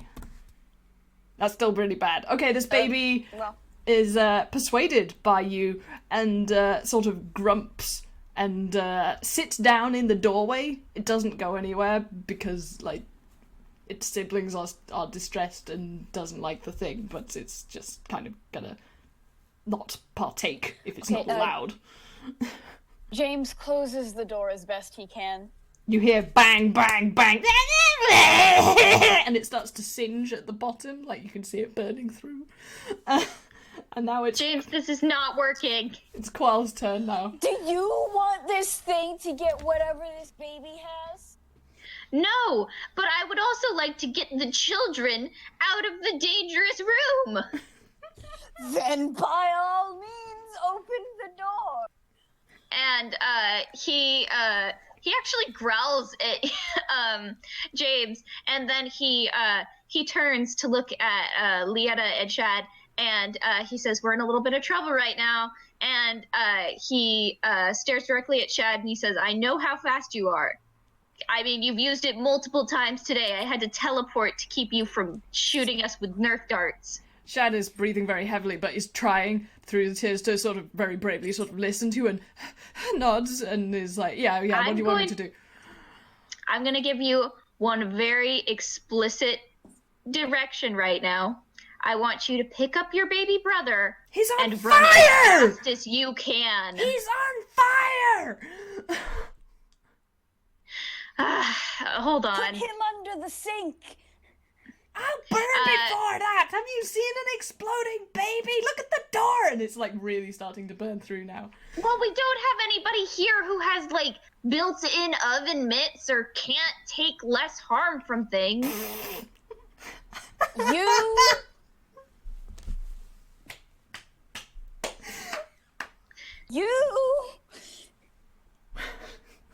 This Look, is a full-on if it launch comes pad to- moment. And then he looks at Lietta and he says, "Okay, new plan.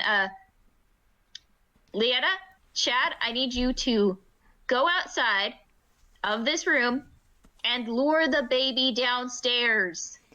They kind of look confused and nod, and Leotev sort of sulkily says, "My name is Leotev," as she she leaves, but she's like still crying. And they go out of the other door, and yeah, that's what they're going to try to do. So you are now still alone in the room with this this monstrosity that's still going, and you now have a door that is on fire because you took so long talking. So you have a door that's on fire. The creature is trying to edge away from that because like all sorts of light is bad, but basically you also potentially have a house that's on fire. Oh, if it helps, Qual uses control flames and puts out the door. Okay, is that an instantaneous thing or is that your whole turn? It's a cantrip. It's a cantrip, but it will say on its casting time whether it's a bonus, can be used as a bonus action or not. If it Hold takes on, up let me one look. action. It's a pact boon, which means I get to do it, I think. Hold on. Oh, okay. You instantaneously Yeah. extinguish the flames within the cube. Okay, fine. But that doesn't take up an action, so yeah, fine. You have extinguished the door, and the black hole settles back into the center of all the other light. And with that, Qual stares at James and he says, "You know, when I get scared, nothing makes me feel better than a hug." And he looks meaningfully at the monster and the figure made of lights. Ah, I like that. Oh, it takes him a second with his -1 wisdom modifier, but he eventually catches on and directs the dancing lights humanoid to hug the big, monstrous black hole. Okay, Give it a big old bear hug. that's great. What should I do about rolling for this? Would this be a sort of dodge roll, a strength saving roll, or Constitution?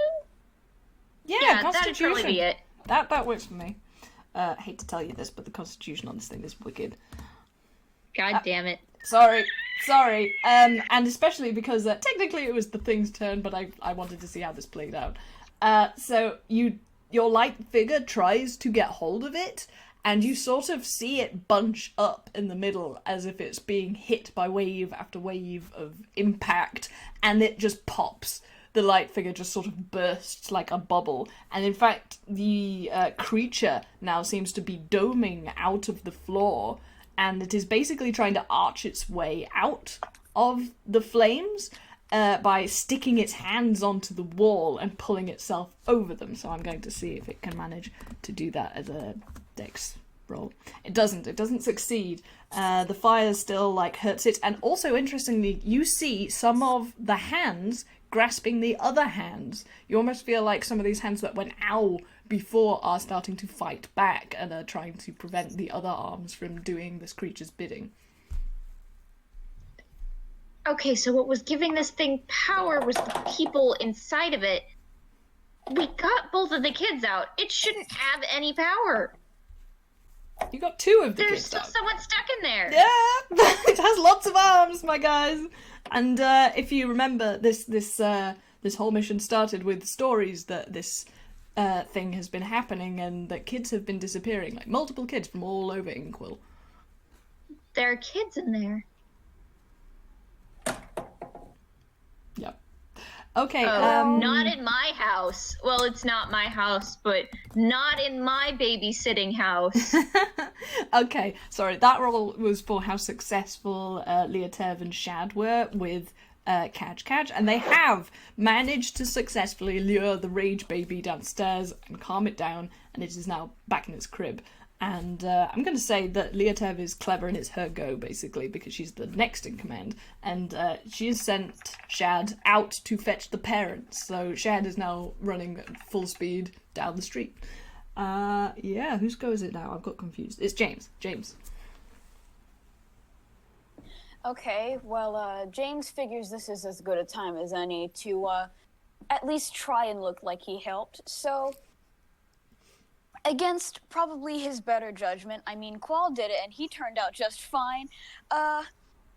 He jumps into the hole and tries to get the kids out. Okay, again, I'm going to make you make a Constitution saving throw while you do that. Well, this is probably a bad idea. This is probably a really bad idea, but... Well, it might be. We'll see. Hopefully the dice smile Oh, upon this me. is a really bad Oh! idea. This is a That really, was terrible. really bad idea. Yeah, that's a nat one. That's a crit. Oh, I'm so Oh, jeez. Okay, actually, you know what? How I'm going to play this is you don't take damage, but you feel this void, and you feel this void, and you feel nothing but this void. And, James, you have been assimilated. So, a new pair of arms grows out of this domed black hole. Oh my god. And I'm afraid, James, God. buddy boy, you are now a part of the black hole. Qual, what do you do? Qual is very frustrated right now. Like, extremely frustrated at this point. I'm And, sorry you had to babysit 3 kids, James. It's just like this. He is looking around the room wildly while still keeping up the fire. And then he gets an idea, and the stuffed animals that were helping make up his arm are now on the floor and like a little bit beat up. But he again he casts false life, and instead of directing it at himself, he directs it at the stuffed animals. So now he's got some little bonus helpers who are little stuffed animals, and he looks down at them and he says, "Hey guys, hold on to me really tight." This is And so good. then he says, "Mom, I need a little extra right now." And then he casts Misty Step, which causes the fire that is trapping this thing to go out.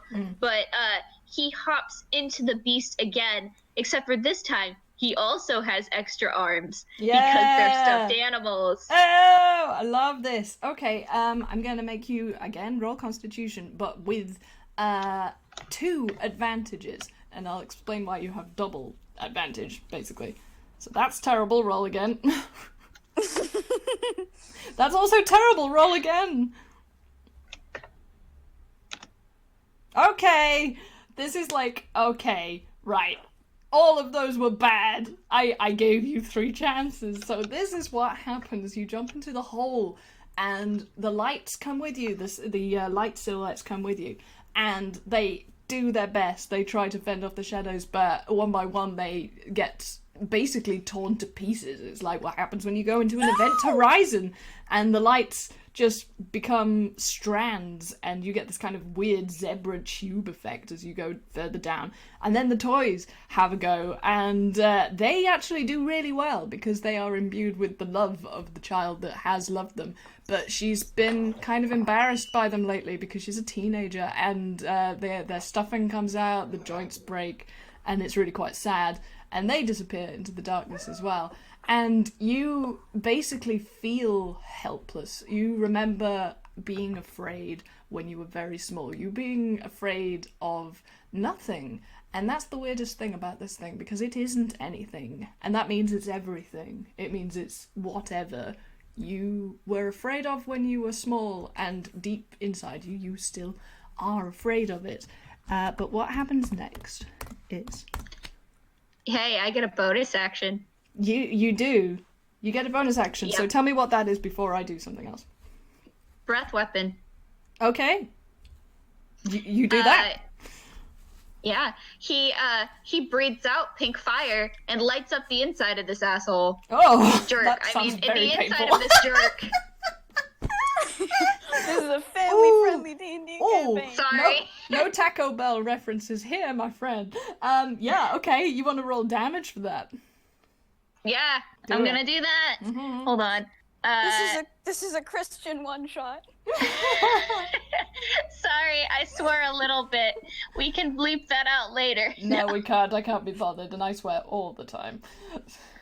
Okay, so 2d6 fire damage. Mm-hmm. Hopefully I get this good because I'm having a galaxy brain today. Ooh! Oh, that's a beautiful 10. That's really good. Yeah, this fountain of pink flame happens, and this, whatever it is, has never had to deal with this before. And yeah, you see shadows, but you see shadows with eyes, and some of them look very familiar because they are James's eyes.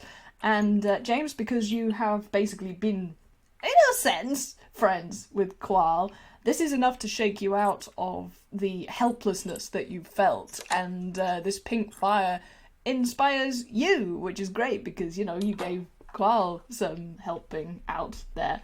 And yeah, you also kind of see, very distantly above you, a pale light. Oh boy. Quell opens his arms. Okay. When you're scared, hugs help. Oh my god. Come to him, children. Hug the big pointy man. Okay. Yeah, okay, I'm gonna say that, yeah, you feel rather than see, because you're still in pitch blackness, you feel impacts all over your body, and one of them goes, ow, ooh, ah, and gets a better grip on you lower down because they managed to hug you around the shoulders. James, what are you up to? Well, from what I know of this, he probably isn't very aware right now. Mm-hmm. I don't fully understand what goes on in this void thing, but he knows that there is warmth over there, so he goes and tries to grab it because it's probably very cold down here. Okay. That's my eye. Okay, well, warm. Okay, yeah, you've got a duck on you. Congratulations, Qual. And the thing that you were stuck in can't really do anything about this because you're already inside it, and this was not a part of its calculations. Yeah, Qual, it's your go again. The risk I took was calculated, but man, am I bad at math. Qual closes his arms around the everything that has attached itself to him, and he gives it a big hug, and he says, it's okay. And it's all right. yeah, you hear that echo softly, and it's like the most comforting thing in the world, and you feel a sort of push from underneath your feet, and you see that distant light become quite considerably closer. Oh boy. I know you're scared, but it's okay to be scared. That happens mean- again. It happens again. And you get even closer to the light. In fact, you can almost start to see Leotev's lampshade on the ceiling. Fear isn't necessarily bad, but what's important about fear is to not let yourself get trapped by it. Yep. When you're young, everything seems terrifying because you don't know what it is.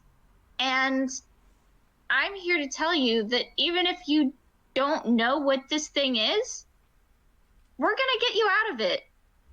You have another final push and it brings you pretty close, but you're just out of reach even though you're so tall. But something else is happening because you hear a boing and a hand, a very long hand attached to a very long arm is reaching down into the hole, and James, I believe it is your go.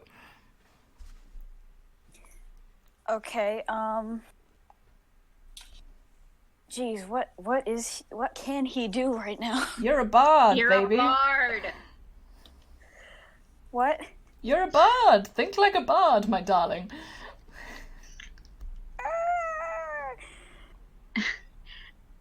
What do bards do when they see great acts of heroism?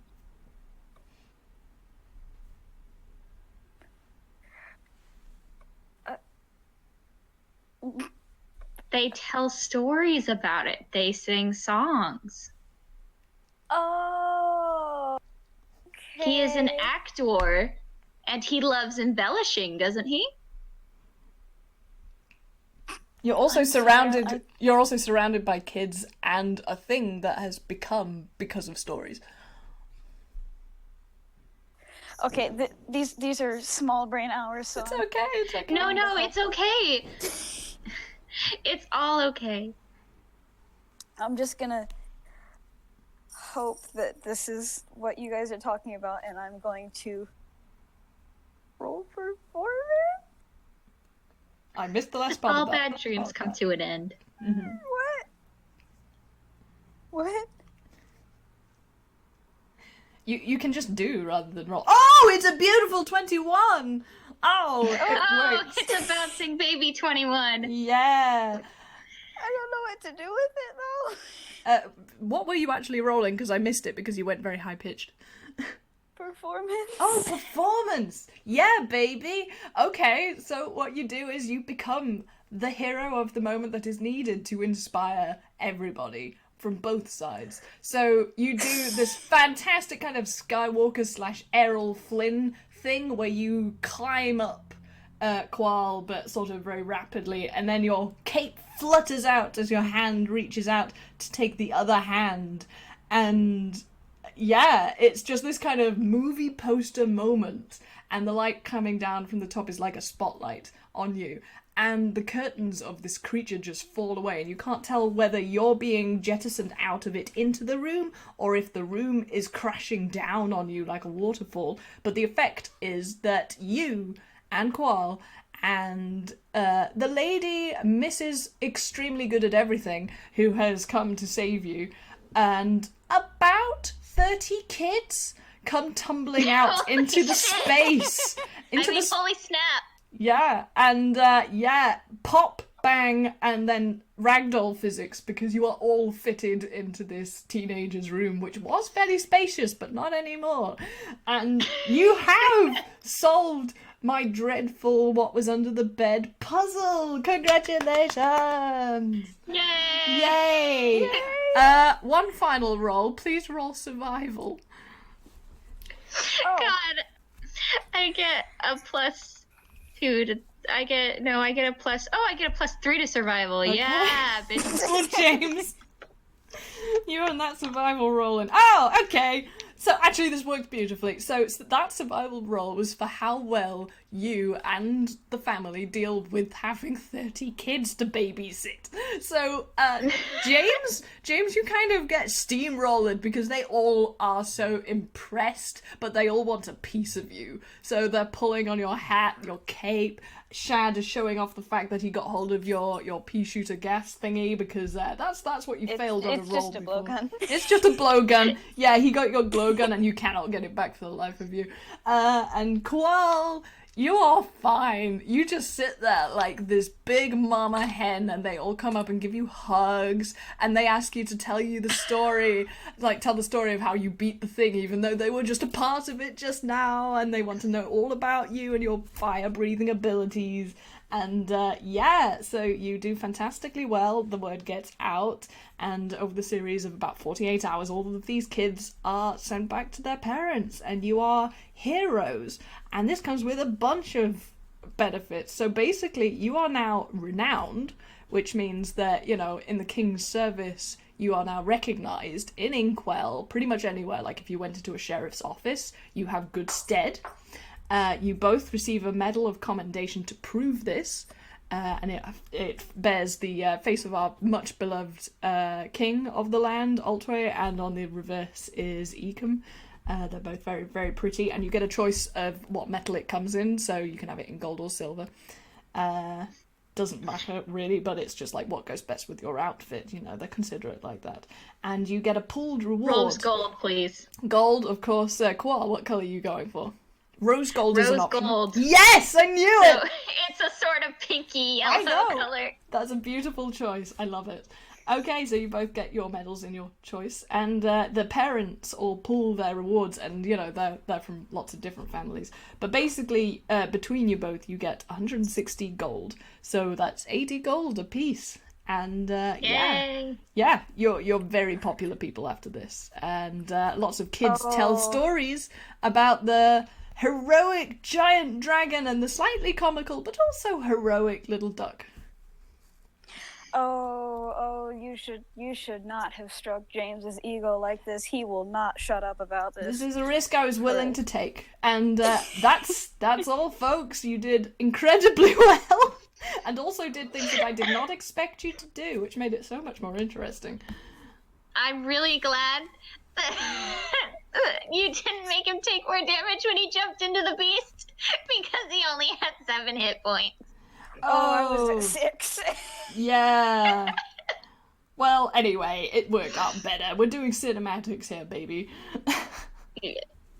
But I just like I never imagined Qual as being very good with children, but he is, and I love it. Oh my god. Yeah, I'm sorry for hijacking your character, but the roles, man, they know. No, you are allowed to hijack my character. You are. God. Oh, well, I'm glad So you guys. free. Oh, you keep cutting out, but I appreciate the intermittent flattery. Okay. It's... Yeah. Man, good game. Good game, everybody. You both did really well. Actually. Just like, as like a little like bonus thing, like a little after credits. Qual and James are sitting on the slightly burned couch, because after all of this happened, on the floor there is just like half a dozen, like to 2 dozen kids, all in various states of sleeping, including ones that are like just like lying on James, and also like with Qual, because he's a big heater, and that's because Qual volunteered to watch all the kids for the rest of the night, so that the nice stretchy woman and her large husband could finish their date. That's a really adorable end to the story. That is adorable. Except that they wouldn't, and they're both basically finishing their date, in inverted commas, in the kitchen. So it's kind of cute. It's kind of cute. They're dancing in the kitchen and they have wine. With the kids as well, because they are so wired after all this. Okay, I'm going to stop recording now, and this was wonderful. Thank you very, very much. Thank you for hosting. I had a lot of fun. And Ricket, thank you for being so excellent. It's okay. Thank you. Thank you for the imaginative responses. Puppy, please. Oh, Please good don't. night, puppy. Oh, and the puppy wants to say goodbye. Oh, bye then. Here we go.